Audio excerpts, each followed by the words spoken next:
Well guys, कहानी शुरू होती है और हमें एंसेंट रोम का सीन दिखाया जाता है, जहां पर लूसियस नाम का एक आर्किटेक्ट अपने डिजाइन को लेकर काफी मशहूर था। लेकिन लोगों को अब उसके डिजाइन काफी बेकार लगने लगे थे। कई महीनों से काम ना मिलने की वजह से अब वो भी मेरी तरह ही एक बेरोजगार इंजीनियर बनकर रह गया था। और तो और अब उसके पैसे भी खत्म हो गए थे। वो बहुत ज्यादा परेशान था। इसीलिए उसका एक दोस्त उसे अच्छा फील कराने के लिए उसे एक पब्लिक बाथ हाउस में लेकर जाता है। लेकिन उसे वहाँ मौजूद नंगे पुंगे लोग और शोर शराबे को देखकर बहुत अनकंफर्टेबल फील होने लगता है। इसीलिए वो खुद को रिलैक्स करने और नए डिजाइन के बारे में सोचने के लिए अपने कपड़े को निकालकर पूल के अंदर चला जाता है। और फिर वो पूल के अंदर बैठकर खुद को मन को शांत करने की कोशिश करता है। लेकिन तभी वो देखता है कि पूल के दीवार में एक गड्ढा है जहाँ से पानी बाहर जा रहा है। जब वो उसे देखने के लिए उसके करीब जाता है तो पानी का बहाव उसे अपने अंदर खींचने लगती है। वो बचने की कोशिश तो करता है, लेकिन पानी का बहाव बहुत तेज था जो उसे अपने अंदर खींचकर कहीं और पहुंचा देती है। वो जहाँ निकलता है वो एक प्रेजेंट टाइम यानी कि आज के समय का बाथ हाउस था, जहाँ पर कुछ बुजुर्ग नहा रहे थे। वो उन जापानीज लोगों को देखकर उन्हें चपटे कबीले के लोग समझने लगता है। और जब उसकी नजर उस बाथ हाउस में मौजूद चीजों पर पड़ती है तो उस टेक्नोलॉजी को देखकर वो शॉक हो जाता है। Tap, bucket, fan, hair dryer, vibrator जैसे और भी कई चीजों को देखने के बाद उसके होश उड़ जाते हैं। वहाँ जो जापानीज मौजूद थे वो लूसियस को एक फॉरेनर समझ रहे थे, इसीलिए वो उसे अच्छे से ट्रीट भी कर रहे थे।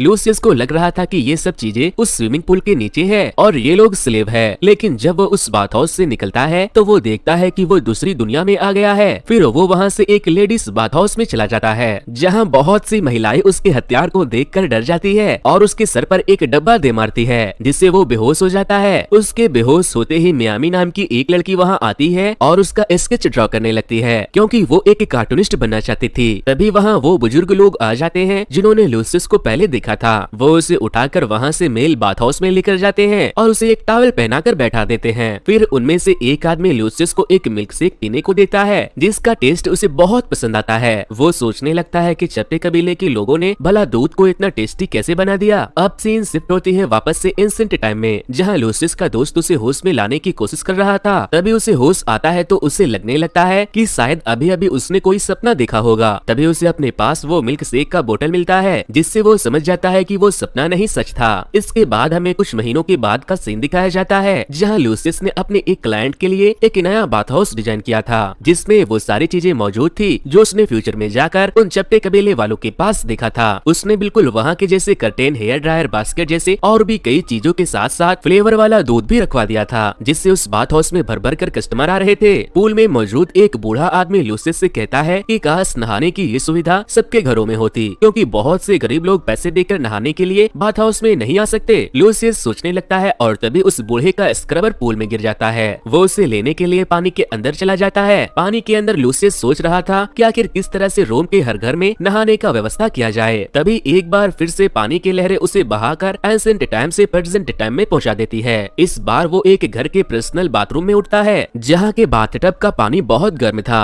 बाथटब में गर्म पानी देखकर वो अपना इंजीनियर वाला दिमाग लगाता है और सोचने लगता है कि शायद कोई गुलाम नीचे से आग जलाकर टब के पानी को गर्म कर रहा है। तभी वहाँ एक बूढ़ा आदमी आ जाता है और वो लूसियस को एक कपड़ा देकर उसे अपने पीठ की मैल छुड़ाने को कहता है। और फिर वो बूढ़ा बाथिंग हैट पहनकर नहाने लगता है, जिसे देखकर लूसियस फिर से शॉक हो जाता है। वो सोच में पड़ा था, तभी उसे एक स्प्रे दिखाई देता है। वो जैसे उसके ट्रिगर को दबाता है वो स्प्रे उसके आंखों में लग जाती है और फिर वो वहाँ से गायब हो जाता है। वो वापस से एंसेंट टाइम में आ गया था, जहाँ उसने अब उस बूढ़े के घर में नहाने के लिए एक शावर और हैट का भी इंतजाम कर दिया था। और रोम के लोग लूसियस के ये सारे इन्वेंशन देखकर उसे रोम का नंबर 1 आर्किटेक्ट बना देते हैं। लूसियस की बीवी भी इस बात से बहुत खुश थी कि उसका पति रोम का नंबर 1 आर्किटेक्ट बन गया है। लूसियस के साथ जो कुछ भी हो रहा था वो सारी बातें उसे बताने की कोशिश करता है, लेकिन उसकी बीवी उसकी बातों को इग्नोर करके उसके साथ संभोग करके बच्चे पैदा करना चाहती थी। जबकि लूसियस को बच्चे पैदा करने में कोई इंटरेस्ट नहीं था, क्योंकि वो पहले ही चपटे फेस कबीले वालों की टेक्नोलॉजी को देखकर बहुत परेशान था। उसकी बीवी उसे मार पीट कर वहाँ से चली जाती है। तभी रोमन एम्पायर का एक आदमी एंटोनियो उसके दरवाजे पर आता है और उससे कहता है कि किंग हार्डिन ने तुम्हें बुलाया है। किंग लूसियस के द्वारा ही डिजाइन किए एक बाथिंग हाउस में था, क्योंकि उसे भी लूसियस का डिजाइन बहुत पसंद आया। और अब किंग हार्डिन ये चाहते थे कि लूसियस उसके लिए एक ऐसा ही पर्सनल बाथिंग हाउस बनाए, जिसे आज से पहले उसने किसी के लिए नहीं बनाया था। अब जब बात रोम के किंग की थी तो लूसियस उनके बातों को इग्नोर कैसे कर सकता था, इसीलिए वो उनके लिए काम करने के लिए राजी हो जाता है और नए डिजाइन के बारे में सोचने लगता है। लेकिन लूसियस अब बहुत परेशान हो गया था, क्योंकि अब तक उसने जितने भी ये डिजाइन बनाए थे वो उसके नहीं थे, वो तो किसी और का डिजाइन आइडिया कॉपी कर रहा था।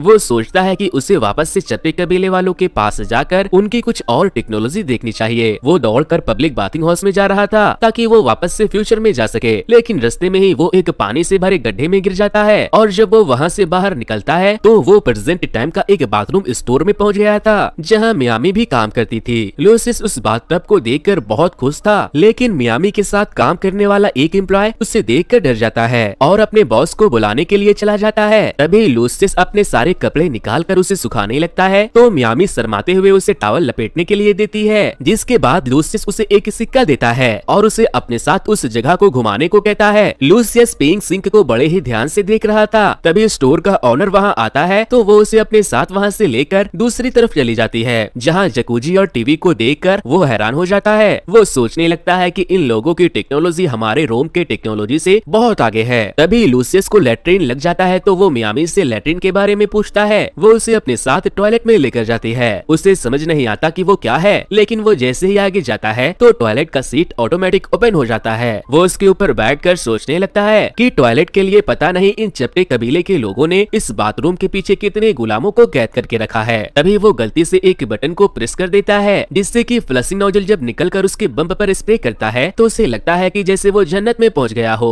इधर मियामी के बॉस उसे ढूंढते हुए वहां आ जाते हैं। मियामी उन्हें रोकने की कोशिश करती है, लेकिन वो लोग जबरदस्ती टॉयलेट के अंदर घुस जाते हैं। लूसियस तो वहां से गायब होकर पास्ट में चला गया था, लेकिन उन लोगों के हाथों लूसियस का टोगा लग जाता है। अब हमें कुछ महीनों के बाद का सीन दिखाया जाता है जहाँ लूसियस ने इम्पेरर के लिए एक प्राइवेट और बहुत ही हाईटेक बाथिंग हाउस बनाया था। उसने किंग के पिछवाड़े को धोने के लिए शावर का भी इंतजाम कर दिया था जिससे 5 गुलाम एक साथ मिलकर फूकते थे। और तो और उसने जकूजी के टीवी को भी कॉपी किया था। उसने टीवी की जगह एक फिशिंग पॉट रखवा कर उसमें कुछ जेलीफिश डलवा दिया था। किंग लूसियस के इस इन्वेंशन से बहुत खुश था, इसीलिए वो उसे खुश होकर एक गिफ्ट देता है। वो गिफ्ट क्या था आप खुद ही देख लो। लूसियस उस बेशकीमती गिफ्ट को लेकर खुशी खुशी अपनी बीवी को दिखाने के लिए जाता है, लेकिन जैसे वो अपने घर जाता है वो देखता है कि उसका ही दोस्त उसकी ही बीवी के साथ उसके ही बेड पर संभोग कर रही थी, जिसके बाद लूसियस नाराज होकर वहाँ से चला जाता है। इधर प्रेजेंट में मियामी को जॉब से निकाल दिया गया था क्योंकि उन्हें लग रहा था कि लूसियस उसका दोस्त था, इसीलिए वो अपने नए जॉब के लिए एक नए शहर चली गई थी। वहाँ भी उसे एक बाथिंग हाउस में क्लीनिंग का काम करना था।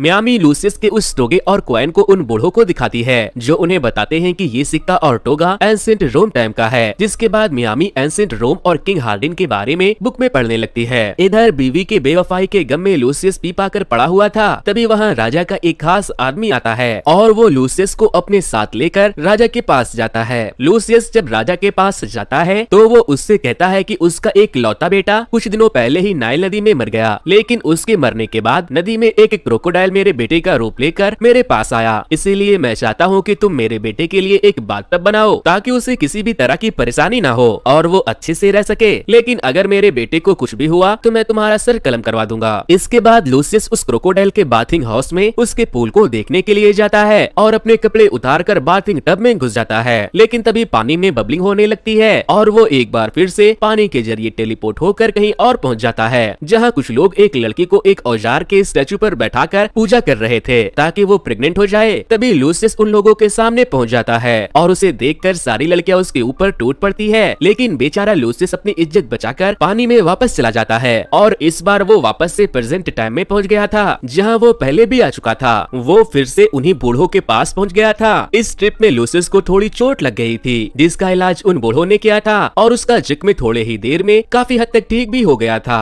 इसके बाद वो लोग लूसियस को एक थर्मल पूल में लेकर जाते हैं जिसके अंदर मौजूद मिनरल दर्द को कम करने और जख्मों को भरने में बहुत ही सक्षम था। वो लोग उसे अच्छा फील कराने के लिए उबला हुआ अंडा भी खिलाते हैं जिसका टेस्ट उसे बहुत पसंद आता है और फिर वो लोग उसे एक वाइन भी पिलाते हैं जिसे पीने के बाद उसे लगने लगता है कि उन लोगों ने उसे जहर पिला दिया है, इसीलिए वो वहाँ से भाग जाता है। वो नशे के हालत में मियामी के पास पहुँचता है। मियामी समझ जाती है कि लूसियस को चढ़ गई है, इसीलिए वो उसे थर्मल पूल का पानी पिला देती है जिसमें डिटॉक्सिफिकेशन इफेक्ट्स भी थे, जिसे पीने के बाद वो थोड़ा अच्छा फील करता है। मियामी ने उसके एंशिएंट टाइम से होने का सुनकर एंशिएंट रोम के किताब से उसकी भाषा भी सीख ली थी, इसीलिए वो उससे थोड़ी बातचीत करने लगती है। तभी लूसियस का पैर फिसलता है और वो मियामी के साथ पूल में गिर जाता है। इस बार लूसियस के साथ साथ मियामी भी एंशिएंट टाइम में पहुंच गई थी जहां राजा का भतीजा सेनियस लूसियस को उठाता है और फिर वो उससे मियामी के बारे में पूछता है।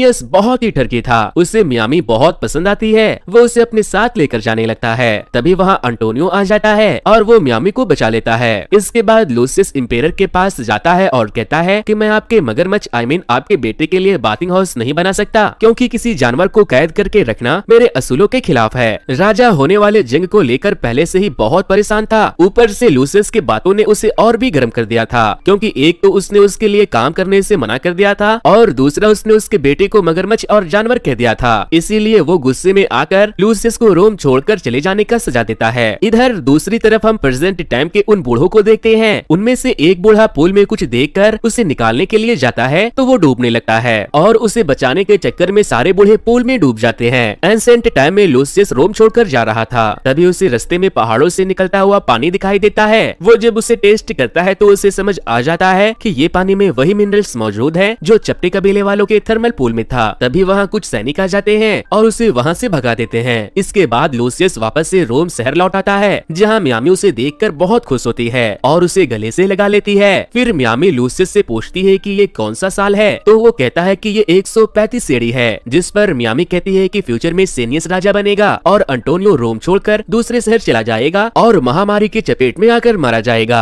लेकिन सेनियस एक अच्छा राजा नहीं बन पाया, इसीलिए हमें उसे रोकना होगा और अंटोनियो को राजा बनाना होगा। जिसके बाद लूसियस राजा के पास जाता है। राजा वहाँ पर सेनापति के साथ जंग की तैयारी कर रहे थे। लूसियस वहाँ आता है तो उसे बाहर ही रोक दिया जाता है, लेकिन जब वो कहता है कि मुझे अंटोनियो ने भेजा है तो वो उसे छुड़ा देता है। फिर लूसियस कहता है कि मैं बाथिंग हाउस जंग के मैदान के पास बनाना चाहता हूँ, क्योंकि वहाँ मिनरल स्प्रिंग्स का बहुत बड़ा स्रोत है, जिसके पानी में दर्द को खत्म करने और जख्मों के जल्दी भरने की एबिलिटी होती है, जिससे जंग में घायल हुए हमारे सैनिक जल्दी से ठीक हो सकेंगे और हम इस जंग को जीत भी जाएंगे। राजा को लूसियस का ये आइडिया बहुत पसंद आता है और उसे लगता है कि अंटोनियो ने ही उसे इस पर काम करने को कहा है, इसीलिए राजा लूसियस को उसी बैटलफील्ड यानी कि उस जगह पर बाथिंग हाउस बनाने का परमिशन दे देता है। लूसियस मियामी और अपने कुछ दोस्तों के साथ उस जगह पर थर्मल पूल बनाने का काम शुरू कर देता है, लेकिन पानी बाहर कैसे लाया जाएगा इसका आइडिया अभी भी उसके पास नहीं था। तभी मियामी की नजर उन बूढ़ों पर पड़ती है जो कि उसके समय के थे। ये सारे लोग भी उस थर्मल पूल में डूबने के बाद यहाँ पहुँच गए थे। वो बूढ़े मियामी को देखकर बहुत खुश होते हैं, लेकिन उन्हें लग रहा था कि वो लोग मरकर दूसरी दुनिया में आ गए हैं। इसी बीच एक बूढ़ा कहने लगता है कि मेरी जान, मैं आ गया हूँ, तुम कहाँ हो? फिर मियामी उन्हें शांत करती है और बताती है कि हम लोग पास्ट में आ गए हैं और हमें यहाँ थर्मल बाथ बनाना होगा ताकि घायल हुए सोल्जर यहाँ आकर ठीक हो सके। उनमें से एक बूढ़ा जियोलॉजिकल साइंटिस्ट भी था। वो वहाँ की जमीन को देखता है और फिर वो लूसियस के साथ मिलकर काम करना शुरू कर देता है। सारे बूढ़े मिलकर बहुत ही अच्छे से काम करते हैं। साइंटिस्ट भी अपना रिसर्च करता है और वो लोग खूब मेहनत करके एक थर्मल पूल बनाने में कामयाब हो जाते हैं। इधर जंग भी शुरू हो चुकी थी।